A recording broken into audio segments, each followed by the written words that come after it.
Your Sullivan grandparents lived in Mercier, right? Correct. And what's the first memory you have of them? Uh, the first memory I have of them is when we moved from Washington, D.C. to Kansas City. And let's see, that was in 1945. So you were 6 years old. Yeah. And I had actually stayed with them when I was about 18 months when they left me there when another child was being born. But when I was 6, yeah, that's my first real memories of them. And my sister Rita and I were sent to Mercier. The other children, let's see, Ellen had just been born. She was a baby. So Ellen, Tara, and Mickey all stayed with the Ryan parents. Let's see, I guess it would there have been 5 of us then? I think 5 of us. Yeah, you said Ellen was number 5. Yeah, so there was 5 of us then. And the other kids stayed with the Ryan parents in Washington, while Rita and I were sent to Mercier. And that was a strange year for me because actually I was in 3 different first grades. One in Washington, and then one in they sent me to school in Mercier. My memory of my grandparents was my grandmother in the house and doing the housework and all the And this cook. is Myrta and... No, Myrta was my great-grandparent. Okay. This is John E., who I was named after. Got it. My grandfather, John E. Sullivan. I have his name. And my grandmother was Mary Majerus Sullivan. She was Luxembourg German heritage. And my grandfather was all Irish. His father was Murdy Sullivan, and his mother was Mary Raleigh Sullivan, who was also Irish. And she had come over, the Raleighs had first come from Ireland to Canada, then to Iowa. And both of my grandparents, John Sullivan and Mary Raleigh Sullivan, were born in the rural Nebraska area, which was southeastern Nebraska, right on the Kansas line. So when they moved to Mercier, they didn't move very far. Actually, they didn't move to Mercier first.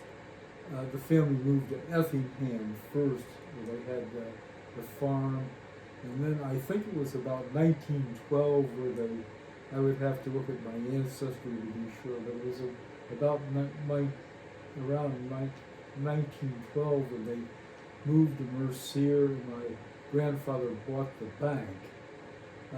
He had been also in insurance. He had been a school teacher, and I believe my grandmother was a school teacher too. Mary. I would have to look that up in ancestry again. I can't remember for sure. But yeah, I remember her doing the things around the house. I remember one day she was going to make fried chicken, and there were chickens out in the yard. And she went out and she caught a chicken. She took it over to the stump, and I saw her with her hatchet chopping the chicken's head off, which was a real shock to a little kid. I mean, we thought chickens came from the store. And but I remember she made it. She was a wonderful cook. So then she had to pluck it, drain it, do all that stuff. Yep, she did that. Pulled all the feathers. You know, cut off the feet. You know, and cut up. And when we got the chopped up, cut up all the chicken in the right pieces to fry it. And she fried it actually in bacon fat. Sounds delicious. After the war, bacon fat was a big thing, and we had it not only in Mercier, but when we moved to Kansas City, I remember using bacon fat also. After World War One, then. After World War II. Oh, okay. I wasn't around for World War I. I know yeah, I didn't know if it was big after the World War One or. I think bacon fat was around for a long, long time. Probably before World War One. Yeah. It was used to fry.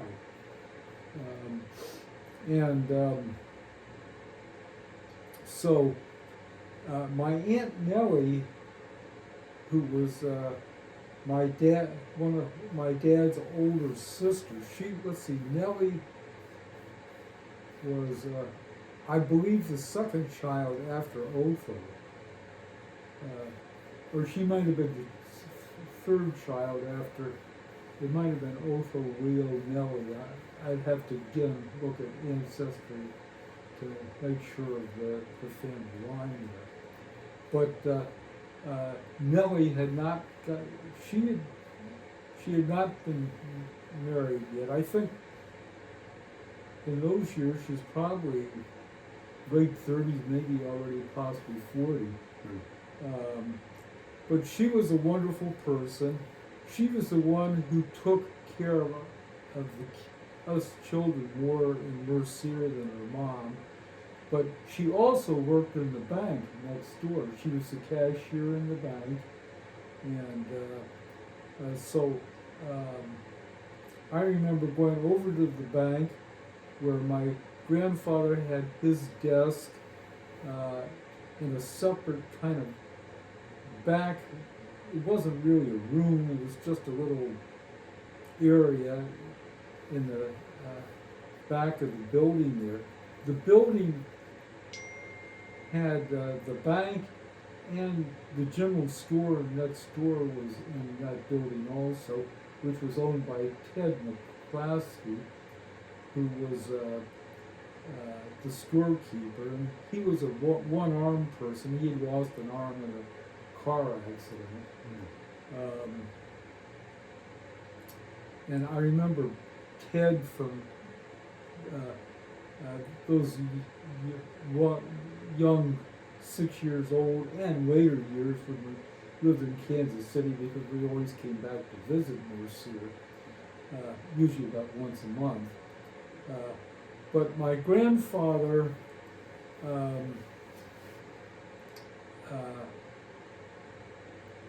I'm trying to remember stories.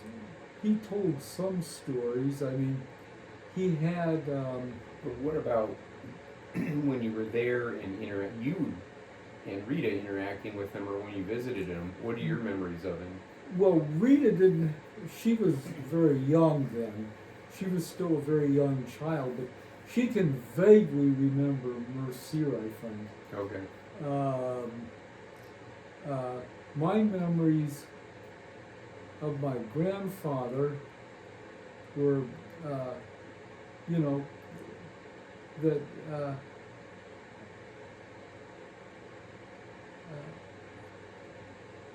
he was a nice person, but he wasn't nearly as a warm a guy as my grandfather Ryan.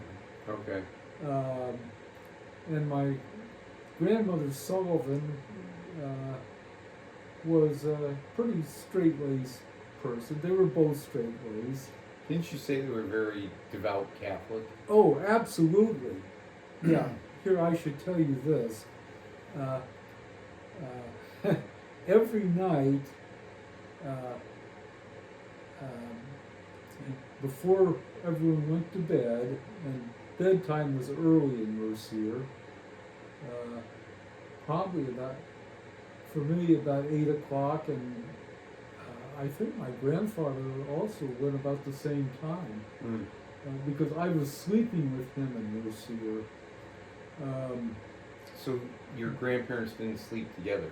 No. Grandma Sullivan had a bedroom downstairs by herself, and I think Nellie had another one. Aunt Nellie, I think it was upstairs, where I think she was sleeping near or with Rita. But again, my memory's hazy from so many years ago. But I do remember sleeping with my grandfather, and him taking off his shoes, which were high laced up shoes about this, almost like the shoes in Like those days boots. were almost like boots, but they weren't boots; they were shoes. Yeah. And because they had an indoor toilet, but it didn't work. So they had indoor plumbing, but it didn't work. It did not work, and I don't know why, and I don't think it ever worked very well. So we all still use the outdoor outhouse. Okay. And I remember at night we had a porcelain outhouse bucket to pee in and go to the toilet in at night. And it was my job to take that bucket out to the outhouse every morning and dump it out. Well, it's an important job. I don't want it, but it's important. And then we would have breakfast in the morning, and I remember it would be bacon and eggs, and even at that age, I would not eat eggs. I don't know why, but from the time I was about 2 or 3, I never ate an egg. I couldn't stand them for some reason, and I still can't stand them. I thought you said your mom gave you a rotten one, and that's what. I do. That's only speculation. Got it. That's strictly speculation, and maybe a guess that that's how it happened. But I don't know how it really happened. Sure. But my Grandma Sullivan, always made a great breakfast. Bacon, toast, and it might have been hot oatmeal and things like that, or possibly cereals I like corn flakes and things like that. But I mean, we always breakfast. But then the main meal of the day was at noon, not in the evening. Yeah. And when we had like the fried chicken or something that she cut up, she fried that. I guess while we were over in the bank, I usually went over in the bank, and Aunt Nellie would let me do. But you were also going to first grade there. Oh yes, right. In the morning, yeah, you're right. I went to school because I was in first grade, and there were 2 classes, 1st through 4th, and then 5th through 8th. Wow. And I was in the 1st through 4th. There was one nun teaching the 4 classes, and there were probably about, I can't remember how many students, maybe 15, maybe 20, maybe not even that many in the class. Okay. So and, was it a Catholic school or a oh public yeah, school? it was a Catholic school, which was in the same building as the church, which was like a half a block walk from my grandparents' house. It was on the same little street, and the streets had no names, as I remember. They were dirt. The streets were dirt. Well, semi-dirt roads. There was a little gravel on them, but Yeah. I mean that was it. Yeah. And they got all muddy and dirty in the winter, all year actually. Mm. But yeah, I would walk over to school every morning, and then come home for lunch, and then I think go back until 3 o'clock or whatever time Mm-hmm. they had school, and then after school go over to the bank. There was the one nun teaching us, and I think she was a Benedictine nun. And I remember one day I got in trouble for something. I was mad about something, and I might have bumped it. There was a long pole, I think, to open the windows with. Mm-hmm. And I think I might have bumped one of the kids with that pole or hit him, but not real hard. But the nun was out of the room when that happened, and when she came back, I think the kid was crying. She what happened, and John Sullivan hit me with the pole, and I think I denied it. I didn't hit him with the pole.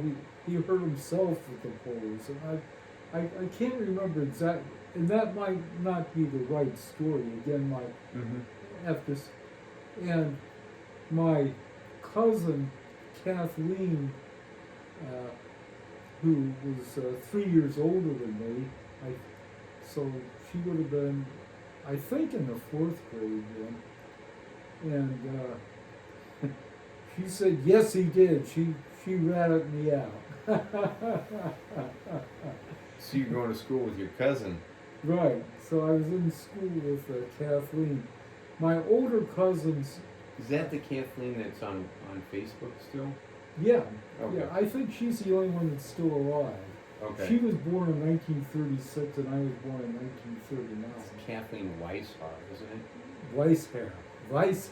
Weishaupt. The German word for white So hair. she wasn't letting her younger cousin get away with whacking somebody with the pole. But my 2 older cousins, Tim and Terry, the twins, who were born in 1935, were 1 grade up in the, I think they were in the 5th grade in the other school. And they were my favorites because I really looked up to those guys, and they let me go down to the barn all the time. My Uncle Justin's barn was just not even another half block from the school, but on another road. Just you'd walk down the one road I'd walk down to the school ended at this other road, and then you'd turn right. The first house was where the priest lived, and the second house and barn and farm was my Uncle Justin's farm. So Justin and John worked at the bank. Justin was the vice president of the bank, but he wasn't around the bank, as I remember, much in those days. Okay. He was later. I think when my grandpa died, he became president of the bank and really took it over. So how are John and Justin related? Well, Justin was my grandpa's oldest son, Okay. and then his second son was Otho. Was actually his real name was Leo, but when he became a priest, it became Father Otho. Uh-huh. And then the third son was my dad, Edward. Got it. And there were no other sons. There was another son, Joseph, right after Justin. It was Justin, but Joseph died, I think, around age 2, again, I'd have to look at my ancestry to remember exactly how old he was when he died. Got it. And then after that, it was either Otho or Nellie. I'd have to check to see who was the next one in. But Justin lived in Mercier at that time. That he lived in Mercier all his life. Oh, okay. Well, not all his life, but all of his adult life. Mm. He was born, I think, in Nebraska, the first one, but the others were born, I think, in Effingham, and then the last ones in Mercier, the youngest children of my grandpa, of his 9 living children were born in, my Aunt Rita and Aunt Teresa, and they were no longer in Mercier at that time. Teresa had just become a Carmelite nun and gone to Pennsylvania, and Rita had become, I think, a nurse. She was a nurse, and then she married my Uncle Chet, but not for many years after that. She was fairly old when she married Chet. So you're in the grade school, you whack a kid with the pole, I think, yeah. Kathleen rats you out. Did you get in trouble for it? Well, yeah. The nun scolded me for it. Mm. She might have slapped me or something, but I can't remember I can't remember exactly what happened. Yeah. And again, exact memories are hard to bring back. Yeah. No. But yeah, I remember in Mercier after school, I loved going over to the bank, and my Aunt Nellie, who was a my grandpa Sullivan, was usually working at his desk, and if someone came in to get a loan or something, he would talk to them about it. Mm-hmm. And I mean, even in that bank in those days, a $50 loan was a big loan. Yeah. And he had a vault there, and in the vault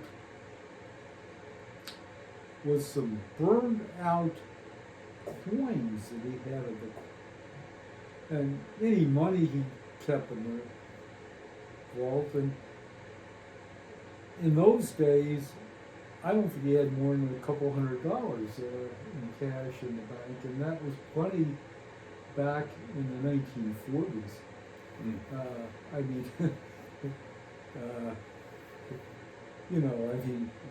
that would have been a year's wages for most people. Well, how much did a Coke cost? Didn't you occasionally get a Coke? A nickel. Yeah. So.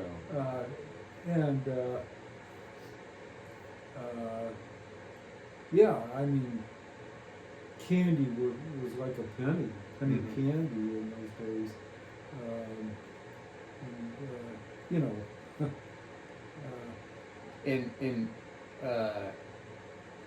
Who was it? Ed and Justin that chased down the bank robbers? Yes. Yeah, and. But you were not in Mercier when that happened. Oh no, that was much before. That was about 1929 or 1930. Again, I'd have to look up the ancestor to see the. It was an interesting article to read. That I've got the several articles from that era, and I put them in Ancestry, and also I think I sent them to you and other people. But yes, very interesting articles about the bank robbery. And on the bank, as I remember, there were two. You would come in the door. There was a counter where you could fill out your deposit slip or whatever. There were 2 windows, but there was almost never 2 windows to be used because there's almost only maybe sometimes 2 people would come in together. But the first window, Aunt Nellie would go over. She was a cashier, and she would also the teller and take the money and put it in her account. And she would let me cancel checks, and it was a little metal hand counselor, and it would, when you ran it through the check, it would say paid, and little dots would come out. Okay. And I loved canceling the checks. That was a wonderful job for a little kid. How many checks would they get in a day? Not many. Okay, I'll say. I mean, the 3 or 4 checks they had, I would cancel them. And I remember, what was it I want to say? In the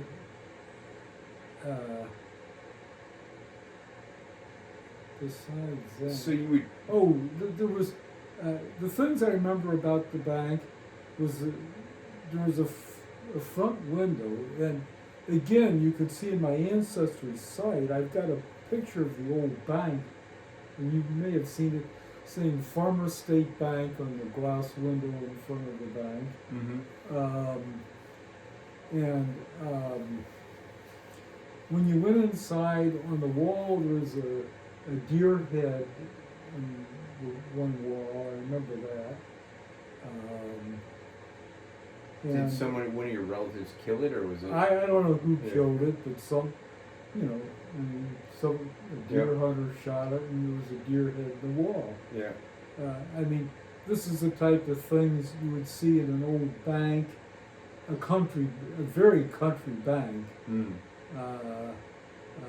In Kansas, from 1912 to I can't remember when it went out of business, but probably about early 50s. Oh, not much longer after you were a kid then. Well, Justin died in 1951, and I think that's about the era when the bank closed down. Okay.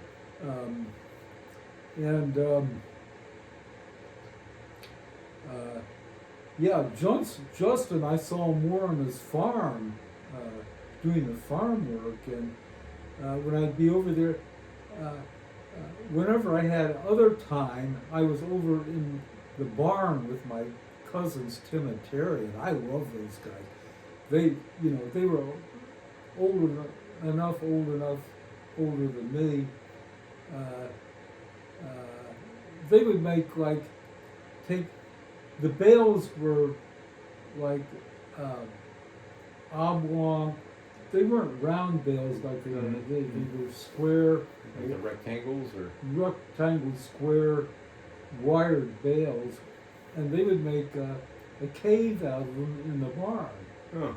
And we had wonderful time going into the caves and playing in the barn. And their chores were to milk the cows every day that were in the barn. They had the animals, and of course, in the barn. And if it was winter, so they wouldn't freeze to death. And they had horses and everything. And I remember that was where I first got to ride horses. And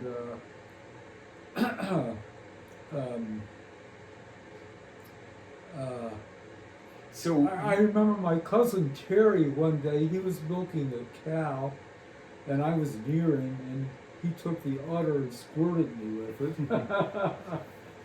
And another day... how long were you there in Mercier? Okay, I was there right after, right around New Year's 40, when 45 was started, right about New Year's 45, end of 44, 45. And till about, it was not quite the end of the school year. It was about, I think around, maybe around early May, we moved to Kansas City. You and Rita went back to Kansas City? Correct. When my family got the house in Kansas City and we moved back, And so, Because they were moving from Washington D.C. to Kansas City. correct. And so, the house was then ready, and furniture had been moved by the time I came back. Okay. And I remember I hadn't seen Ellen for several months, or the other kids. And I went to another school for like the last month, and I don't even remember that teacher at all, because I was only there about a month, you know. Mm-hmm. And so that's kind of faded from my memory. That's back in Kansas City. When I went to a Catholic school, St. Elizabeth's in Kansas City, right? Mm-hmm. Mm-hmm. But yeah, so I was only a few months in Mercier, but of course at that age, it seems much longer. Yeah. And I remember, well, and then after that, we were always visiting Mercier, and sometimes I would stay with my cousins on their farm, or stay at my grandfather's house, maybe for another week or something. And so I spent a lot of time in Mercier, and I loved Mercier. And I remember one time, and I think that I was just visiting, and I think it was after I stayed there, is when my Uncle Justin said, well, he needed us to pick up some other horses. So he sent, or to do something, it wasn't pick up a horse, but he sent Tim and Terry and me on 3 horses, and it was about a long ride on a horse, several miles. I can't remember how many miles. Mm-hmm. Yeah. And I think maybe we were feeding some cattle or something, or I can't remember exactly what they were doing. Right. But we rode the horses there, and it was a slow, just a trot. And then on the way back, Tim and just Terry and a horse, they were pretty fast. They decided to race. So they were slapping their horses, and they took off like a bat out of hell. And my horse took off after him, and that scared me. And I'm trying to go, How whoa! old are you? Huh? I'm 6 or 7, you know. Okay. And I'm going, whoa, and the horse is not stopping. It didn't want to stop. It wants to be in the race too. Yeah. And so that was the fastest I ever went on a horse, because they were really moving, and I'm moving too, and I'm hanging on, you know. So you didn't fall off. No, I didn't fall off, but you Hanging know, on for dear finally the life. race, after about 5 minutes, maybe the race was over. That was it. And it was slow all the way back again. But I had never forgotten that particular day. And another day, when I was out in Mercier, and I think this was again after we lived in Kansas City, but it was a winter day, and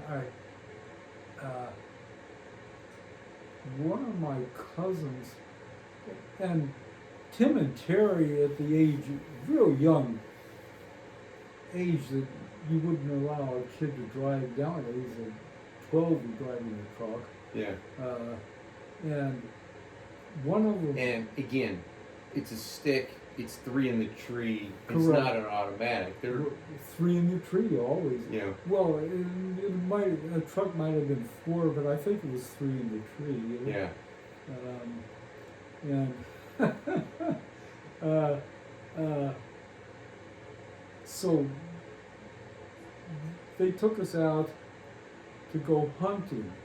They all had their rifles, you know, to go rabbit hunting. Because I guess And how old are you at this point? not very old, maybe 7, maybe 8. Yeah. You know? Yeah. Yeah. And they gave you a rifle too. No, they didn't give me a rifle. They give me rifles to shoot bottles and stuff with. I shoot a lot of bottles at that age. But it was a cold day. I didn't want to get out of the truck, so they left it running, and it had a little heater, but it was not a very good heater. You're still cold in these old trucks. Yeah. It was like a 40-something Ford truck, and they went out shooting rabbits. I remember them putting the rabbits on a fence, and they got a lot of rabbits, and there were a lot of people hunting. There were maybe 10 people out there hunting. Was it all family? No, it wasn't all family. There was other people too. Yeah. But it was a big rabbit hunt, and they got a lot of rabbits to cut up and cook and eat, you know. Do you remember, were you in Kansas City when your grandfather passed away? Yes.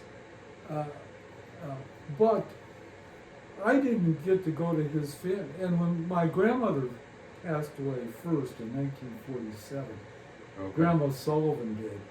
And my dad had been on a South American trip that TWA had sent him, and he had been down there in South America for 3 months. Wow. He was the first TWA guy they ever sent to South America. TWA did not ever fly, as far as I know, to South America. But they were getting business from South America coming to North America, mainly to New York, and transferring to TWA to go to Europe. Because the South American airlines weren't flying to Europe. But Pan Am was a big American carrier, and they were flying from South America to Europe and to North America, wherever they had roots in those days.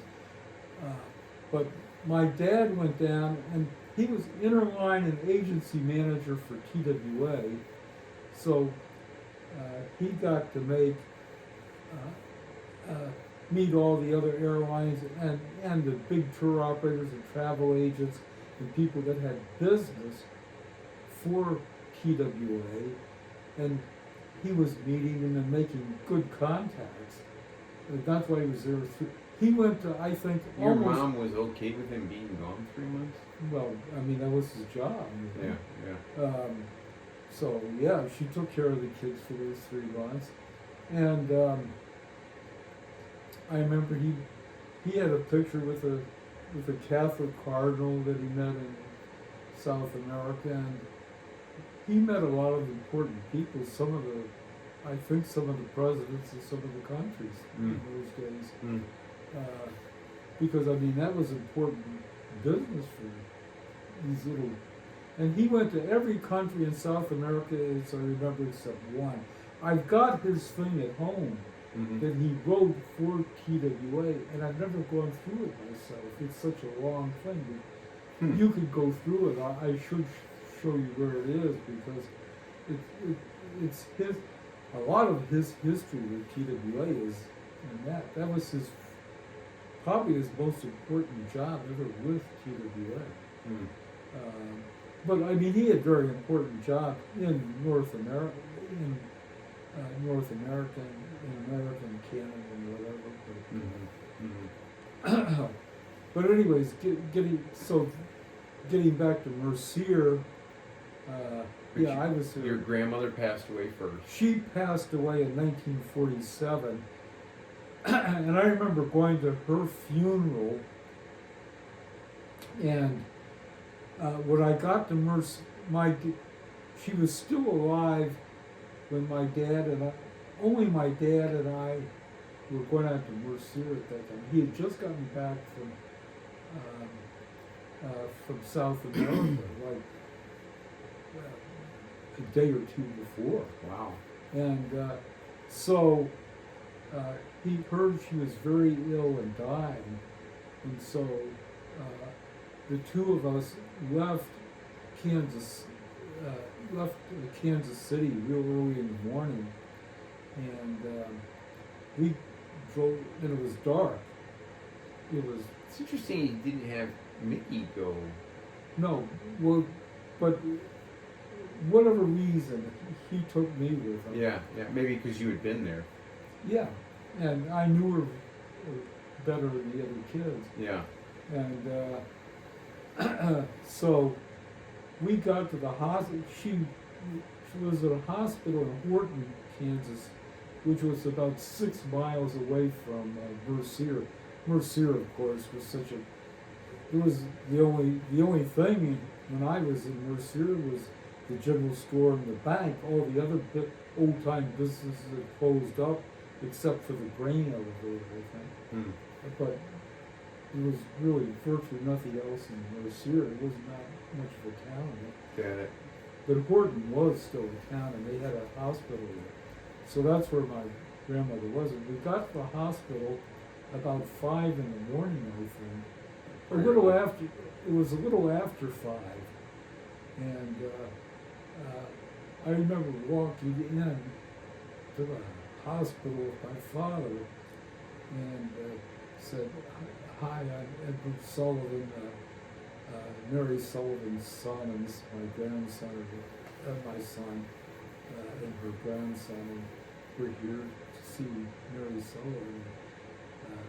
The lady up front said, "I'm sorry, Mary just died. Oh. She died at 5 a.m. and it was just a little, maybe 5:20 like that." Hmm. And my father started crying. It was the first time I'd ever seen him cry in my life, and I was really shocked. Yeah. And because I'm very young, Mm-hmm. and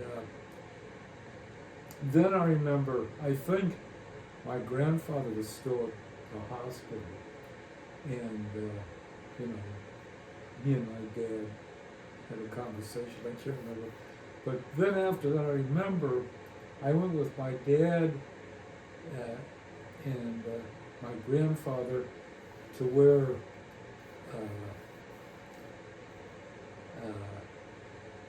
I guess they had some kind of funeral home in Horton, and so he went over and he bought a coffin for her, and being a practical man, while he was there, he bought one for himself too.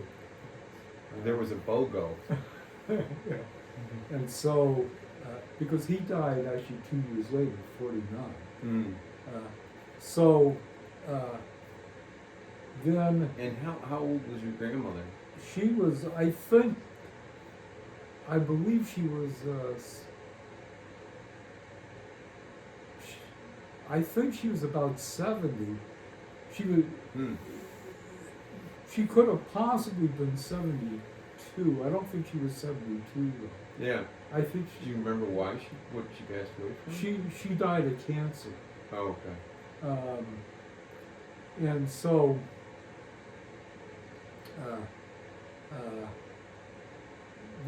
I don't remember them bringing her back to Mercier, but they brought her back to Mercier, Mm-hmm. and she was in her bedroom. They cleared out her bedroom and made that the room where her coffin was, and where everyone could visit her coffin. And I remember visiting her coffin. That was the first time, of course, I'd ever seen the person who had died. Mm. And then all kinds of family came, you know, from Nebraska and from everyone from anyone from Kansas, and all of her relatives, Majeruses and Sullivans, and I remember the house was just filled with people, and for the funeral. And the funeral mass was in the church, which was right down the street. Were you going to school? Yeah, and the Catholic church was there. And my grandmother used to go to church every single day of her life. Yeah, you said that both John and Mary were very Catholic. Oh, the one thing I had forgotten to tell you, which I was trying to remember, was the family thing that we did every night in Mercier was say the rosary and kneel down on this hard wooden floor. Mm-hmm. And the rosary is quite long, 15 decades, and you would start with confiti or Deo and Repetente. Were you doing it in Latin or English? No, it was in English. Well, I'm doing Latin because that's what I used to remember when I was an altar boy. But they did it in English. It was in English. Yeah. And then you'd say all the Hail Mary, and Our Father, and all the Hail Marys, the glory be to, and it would take about 20 minutes to say, and that's a long time for a little kid to be kneeling on a hard wooden floor. A long time for a old guy to be Yes, kneeling on a yes, floor. He's got more weight there. And so, And you did it every night. every single night. Mm. And they did it every night of their lives. Mm. And my other grandparents didn't do that. Yeah. But, They were Catholic as well. oh yeah, Yeah. oh absolutely. Yeah.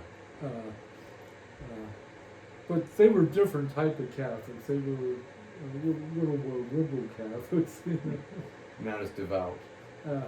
They were devout, but not as nearly as devout as the Sullivan and Majerus Catholics. Mm. And then her funeral was in the church, and then, whoever the pallbearers were, family people carried the casket out, and someone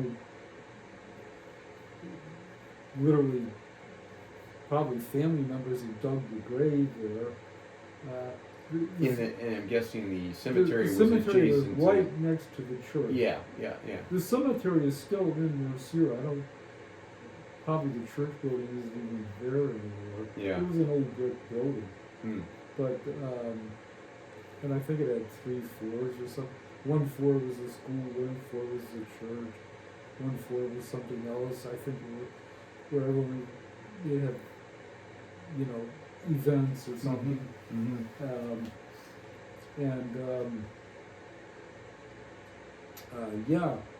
So my grandmother's funeral was the first funeral I remember, and all the family and burying her and everything.